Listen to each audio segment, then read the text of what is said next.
Та бүхэнд энэ өдрийн мэндийг хүргэе. Хүүхдээ ойлгоё подкастын энэ удаагийн дугаар эхэлж байна.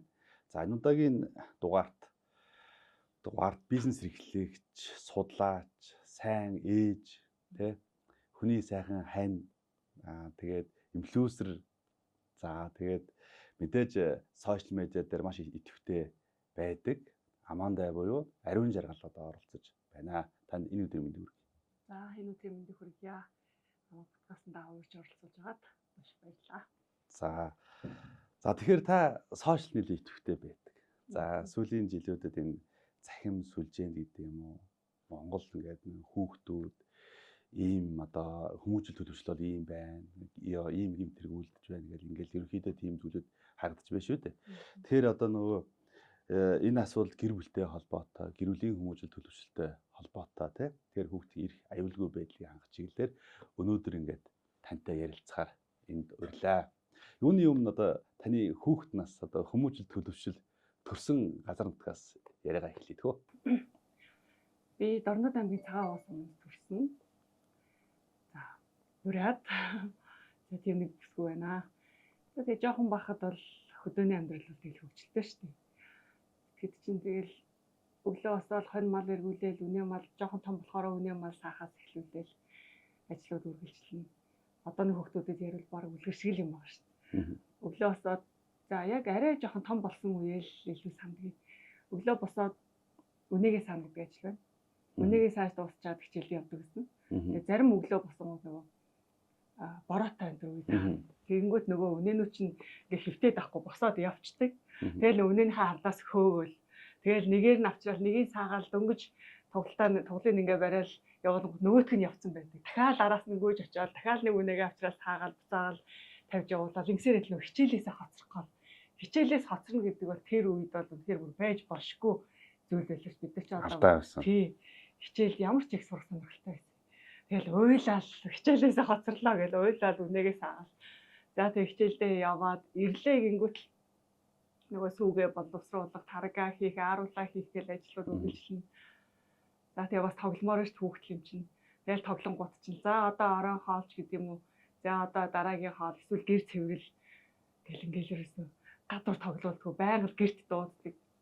Тийм л үе байлаа. Ер нь тэгээд бид нар чинь эрэгтэй эмэгтэй ээж мэдхгүй тэгээ шаагалцсан олон хүүхдүүд л морь унаал. Ер нь тийм л байдалтай.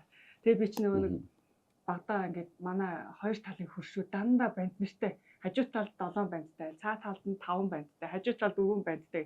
Дандаа банднэрт дунд өссөн. Ерөөсөө эрэгтэй эмэгтэйгээ мэдхгүй л өссөн. Атаа. Хоёр хүүхдийн ээж аав. Хоёр хүүхдээ одоо мэдээж сошиалос идэвхтэй байдаг болохоор нэг том охин бол мэдээж 20 гаруй насны охин байдаг тий. За дараагийнх нь 10 орчим насны хүү байдаг. Аюу мундаг хүмүүжил төлөвшөлтөй хүү ингээд дөнгөж ингээд нэг залуу ээж аав ингээд болж байхад за ямар асуудал тулгарч байв. Одоо энэ өндөрлгөөс их юм харахад тий тэрдний яг асуудал байсан уу? Одоо бид нар чинь яг тэр үед нэг юм 4-р курстэй ороод нэг хүүхд гардаг баг мооч шиг болсон байсан шүү дээ.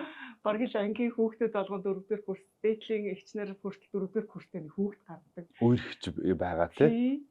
Тэгээ одоо бараг хүүхд гэр бүл болоод тэр заавал тэрнээс хоцорчих юм бол бараг л хөгшөрчих юм шиг санагддаг тийм юм уу хаашаа.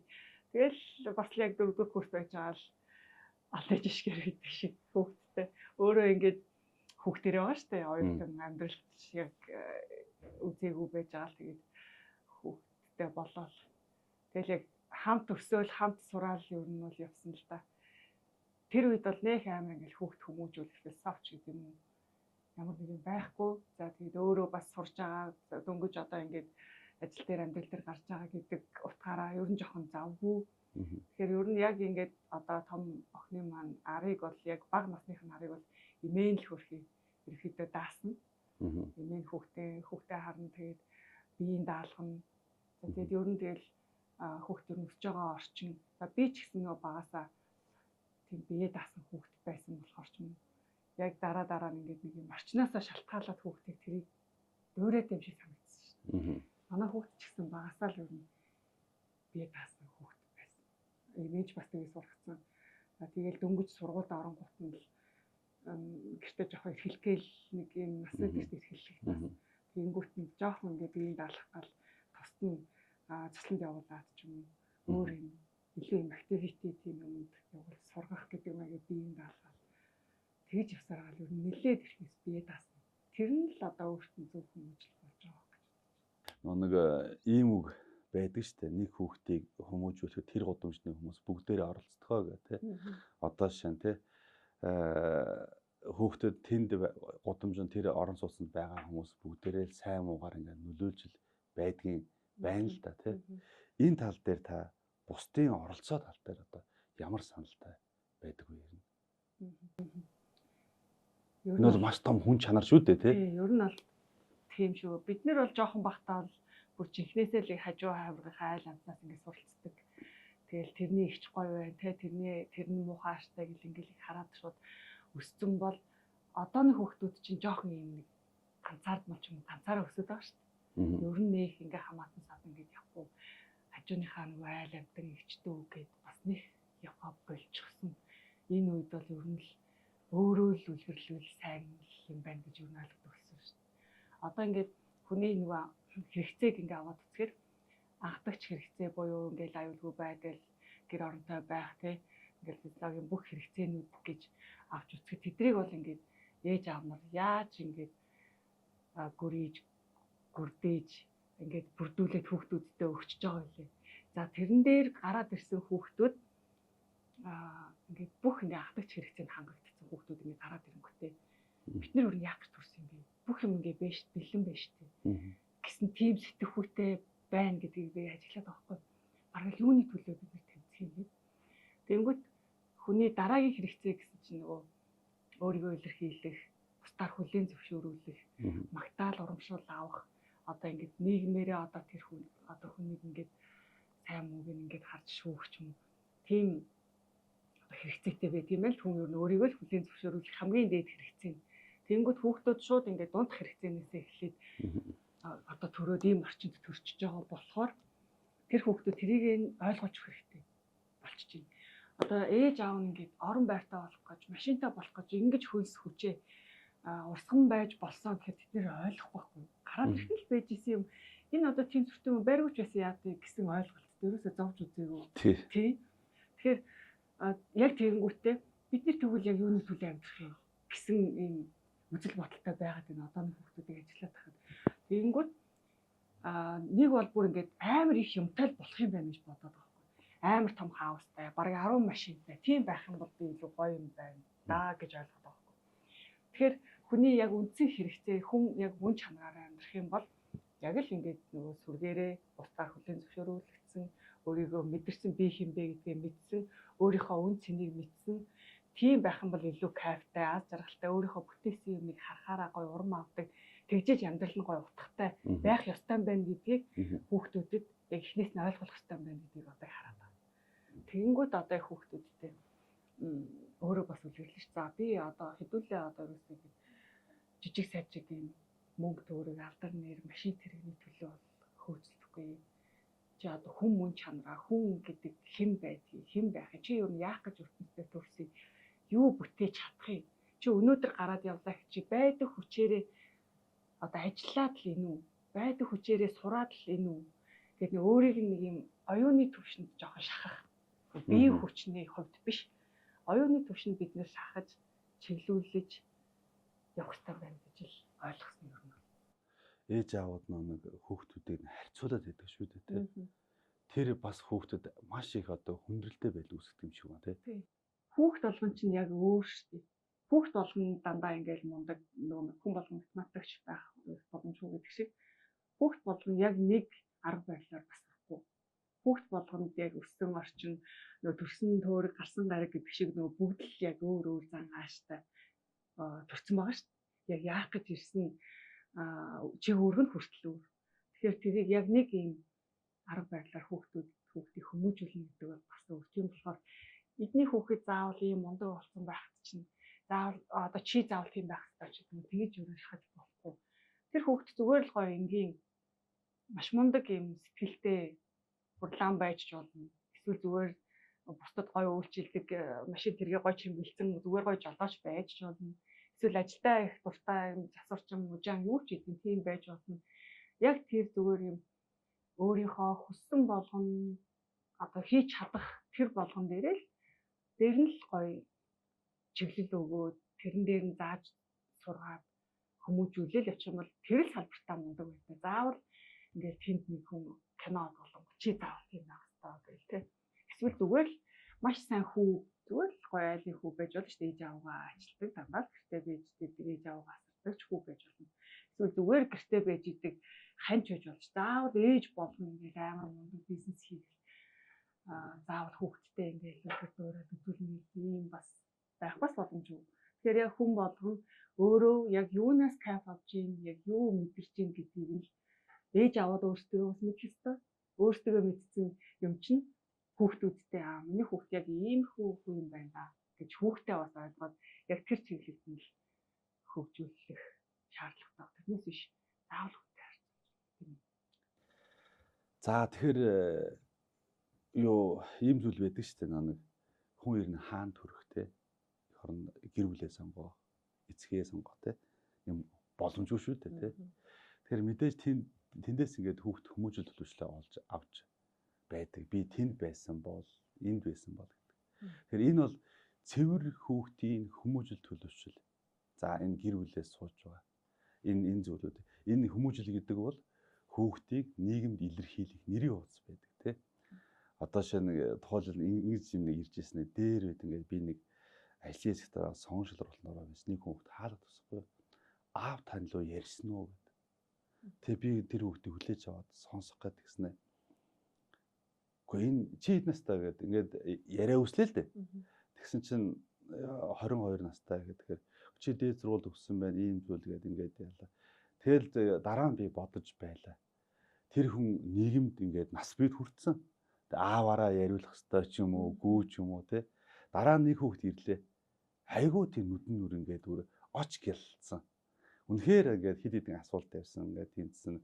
Наа сонгожлол ороод тэнцээд ярилцлага хийгээд тэгээд бид нэр тэмдэглэлийн үед хүний нөөцрөө өгж байгаа юм л. Тэгээд тэр үед би ингээд айгуу гой санагдчихлаа. Хүүхдийн хүмүүжил гэдэг зүйл ямар чухал зүйл вэ гэдэг. Тэгээд ингээд энэ зүгээр л ээж аав нь айгуу их зүйл өгч чадаагүй ч гэсэн тэр хүүхдэд тийм гоё хүмүүжлийг өгсөн л байгаа. Тэгээд тэр хүүхдэд тэр нүдэн гэлцсэн хүүхд тэнцээд явс. Одоо манай албанд бас л automatic ялцж явж байгаа нэг залуучтай нэг байдаг. Тэр нэг хүмүүжил гэдэг зүйл аюу тийм гоё нэрийн утас юм болов гэж боддог. Энэ талаар. Хүүхд ер нь нэрэл яг хөссөн өөрөө бол хөссөн газараа олж төрж чадахгүй шүү дээ. Ямар ч орчинд төрсөн байсан тэгээд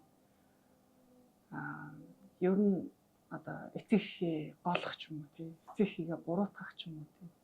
Тийм зүйл битгий гаргаасай. Хүмүүжлийг бол хүн бас өөрөө олж авч бас болдог шүү. Ер нь ингээл зарим ингээл үнэхээр ядруу ч юм уу эсвэл үнэхээр юм арх там хэрэгэлдэг ч юм уу айлаас гарсан мундаг хүүхдүүд байж л байдаг шүү дээ тий. Тийм болохоор хүүхд бас өөрөө хичээж болдог шүү. Заавал ингээл ээж аав ингэж бүх юм чиглүүлэх бас шаардлагагүй бас байж болно. За тэгээ зарим хүүхдүүд чинь би ийм ээж аавынд төрсөн бол манай ээж аав тийм дарга байсан бол ч гэдэг юм уу манай ээж аав ийм мундаг машинтай ийм байсан бол ч гэдэг юм уу би тэгвэл тийм байх байсан. Гэт бас ээж аавгаа буруутгаад байх ч бас хандлагууд харагдчихдаг. Тэгэхээр ээж аав чинь өнөөдрийн хүртэл чамааг ингээд өсгөхгүй, дааруулахгүй байхын тулд бүр чадхал бүхнээ хийсэн. Тэднэрт байгаа бүхнээ л хийсэн байхгүй. 20 жил чамааг тэжээн гэдэг чинь бүх юмаа л чам зориулсан гэсэн. Эргүүлээд чамаас өөрөөс нь асуулаа чи 20 жил ажиллаад бүх юмаа ээж аавдаа зориулж чадах юм уу? Тэр чинь бас тийм ч амархан биш байхгүй. За чи 2 сар ажилласан бүх мөнгөө ээж аавдаа өөртөө ч үлдээхгүй. Бүх юмаа ээж аавдаа өгөөд үз. Тэгэхэд чамд ямар санагдах вэ? Тэгэхээр бас хүүгээс асуугаад үзмээр санагдлаа. Хүүхдүүдэд бас хитрхи ээж аавдаа бүх юмаа найдах ч юм уу. Хитрхи ээж аавыгаа янзаар харьцуулах тийм. Одоо бид нэр хүүхдүүдэд харьцуулж болохгүй гэдэг чинь ээж аавгаа ч гэсэн харьцуулах ер нь бол бас буруу. Ер нь л ээж аав чинь эцэг их л хүн бол байгаа бүхний зориулж амиа чөхөд бэлэн байж хүмүүс байдаг шүү дээ ер нь тийм. Тэгэд нөгөө талдаа хүүхдийн оролцоо гэж үүдэг шүү дээ тийм. Одоо ингээд хүүхдийн чөлөөтэй сэтгэг тийм болохгүй ийхгүй л гэдэг ингээд байдаг. Би ээж аавд бас нэг хориглол тавиад байсан. Айлтгал нэг эрсдэлгүй, аюулгүй бол өсгөч гээл ингээд бойл гээл байдаг. Яагаад гэдэг асуултанд хариулдаггүй те. Тэгээ хүүхдийг нь чөлөөтэй сэтгэх, тэр мөрөөдөлд нь туслах те. Энэ тал дээрээс ээж аавдаас аюул чухал, маш чухал юм шиг л надад санагддаг. Хүүхдүүд яг одоо би бас дээр хэлсэн 14-5 нас хүртлээл яг ээж аавынхаа үгээр явдаг. Яг тэр үед нь л хүүхдүүдэд нэг юм гоё зуршил бүтээж өгөх нь бас ээж аав үүргэлэх. Одоо жишээлх юм бол бид нар ч гэсэн ингээд нэг шинэ юм сурахад заавал бүтэн сар ч юм уу 2 сар давтан хийж ижил тэр яг үйлдэл болдог штеп зуршил болдог. Яг тэр шиг шинэ юм хүүхдэд зааж сургаж шинэ хүмүүжил олгож байгаа бол өөрөө чиглүүлээд 1 сар 2 сар ингээд өөрөө үлгэрлээд яваад өгөх юм бол хүүхдүүд яг л тэгэл сурчна. Дээр нь яг нэг зуршил гэдэг зүйл чинь хизээж ярилдаггүй. Жишээлх юм бол хүүхдүүд ангидаа анханасаа ингээд онц авдаг л байх юм бол сайн авчихаараа ингээд сэтгэл нэггүй болоод хэцүү болчихдог шүү дээ. Тэр шиг анханаас нь л яг тэр эцэгийнхээ үгийг сонсдог байх үед нь л за чи яг ийм хүн байх ёстой шүү. Ингэж хүүхдүүдэд одоо хүүхдийг гэрэлхэж болохгүй шүү ч гэдэг юм те чи эцэгхийгээ ингэж хайрлах ёстой шүү. Зааж өгөх чиглүүлэх ёстой юмнууд яг тэр наснд нь бүгдээ сайхан зааж чиглүүлээд өгсөн тохиолдолд тэрнээс хойш хүүхд бол ер нь өөрөө явцдаг юм шиг харагдаж байгаа. Гэхдээ хүүхд болгоно мэдээж өөр л байх л та. Яг миний тулсан харсан өнцгөр бол бид нар ч гэсэн ингээд юм сурахад нэг багш байгаа л багш бидний нэг хэдэн сар сургасны үндсэн дээр бид нар ингээд явдаг шүү дээ. Тэр шиг хүүхдэд яг сонсож байгаа үед нь л тайхан гоё зуршил үүсгэж заавал сурах гэдэг шаардлагатай. Тэр нэг гэр бүлийн боловсрал гэдэг нэг гэр бүлийн боловсрал тэг эрийг зуршил гэдэг зүйл бол яалтч хүний зөв зүйлээр татаж явуулж тэ хариуцлагатай байлгаж чаддаг, үнэнч байлгаж чаддаг, мөрөөдөлтөй байлгаж чаддаг тэ ийм зүйлүүд байдаг. Үүнийг л нэг ээж аав хүүхдүүдэд өгчүүл юугаар солишгүй үнэт зүйл юм шиг байна тэ. Яг тойл байхгүй. Хэрвээ чи хүүхдээ элдэг янзын муу мухаа үгээр хэлээл загиндаг бол тэр хүүхд дараа нь дахиад хараал хэлдэг. Удамжинд гараад яг л тэгж харьцна. Чи хэрвээ хүүхдтэйгээ гой зөөлөн ярьдаг, ойлголцдог, за юу нь болохгүй нэг тэр хүүхд ч гэсэн яг л тэгж хүмүүжиж цаашаа хүнтэй тэгж л харцсан. Тэгэхээр хүүхд бол бас эцэгхийн ихэнхдээ л тойл байдаг. Эцэгхийн яг л яаж харцсан, яг л. Тэр нэг ийм зүйл гарч ирээд байдаг штэ. Бидний хүүхднаас одоогийн хүүхднаас их өөр байна гэх. Үүнтэй та санал нийлэх үү? Тийм, нийлнэ. Яагаад? Төрөнд бас чинь хоолны төлөө санаа зовхгүй, орон байрны төлөө санаа зовхгүй учраас шал өөр төвшөнд тэдрийг сурахгүй бол бид нар чи хоолтой байхын төлөө чи сургууль сурах хэрэгтэй, хоолтой байхын төлөө ажил хийх хэрэгтэй гэвэл ойлгохгүй байхгүй. Тэ би бас ер нь бол ингээд санал нийлж би сая асууя гэж бодоод асуулаа л да. Нөгөө талдаа энэ залуучууд хүүхдүүдэд энэ хүн чанар гэдэг зүйлийг те одоо ингээд бид жоохон хүүхд байж хат нэг насаар шим 2 насаар авах чи биш дандаа та аха ихчээ гэдэг байлаа шүү дээ те одоо яах вэ нэг тийм харилцааны өвнө чи ч юм уу бороо юу лээ нэг ингээд нэм ярианд гарч ирээд шүү дээ те тэр энэ хүн чанар гэдэг зүйлийг ёо бас ингээд энэ нас айгүй чухал зүйл байна даа гэж энэ хардаг залуучдын нууд ер нь та юуныг хэрхэн тарах гэж бодож байна. Яг монголчуудаа ингээд бодохоор биш дээ. Би бодохдоо яг юм бахархах, омгших ингээд нэг хайрлах, хамгаалах юмгүй болчоол яг тэгж байгаа гэж бодож байгаа байхгүй. Би их орноо хайрлна, би их орноо хамгаална гэсэн цөстэй тийм залуучууд байх юм бол илүү юм хүн чанартай. Би юмаа хамгаална тий. Гэр орноо эсвэл би ингээд гэр орноо хамгаална гэсэн тийм цөстэй гэдгээс гадна одоо юу гэж тайлбарлах зоригтой ч юм нэг тийм юм үнэт зүйл нь багассан ч юм үнэт зүйлээ хайгаад болохгүй байгаа ч юм. Тэгэхээр бид нэр тэрийг нь л яг одоо бүтээж өгөх хэрэгтэй байхгүй. Тэгэхээр тийм юм байхгүй бол хүүхдүүд үнэхээр улам хүн чанаргүй болох магадлал амар их. Үнэхээр тэмцэж одоо хоолныхоо төлөө тэмцэж явах үед бол хоолтой л байвал ингээ хаппи болчдөг байсан бол одоо би ингээд өөрийнхөө ухамсарыг өөрийгөө гоё аз жаргалтай байлгахын тулд ингээ юу ч хамаагүй ингээ хийчмээр байдаг.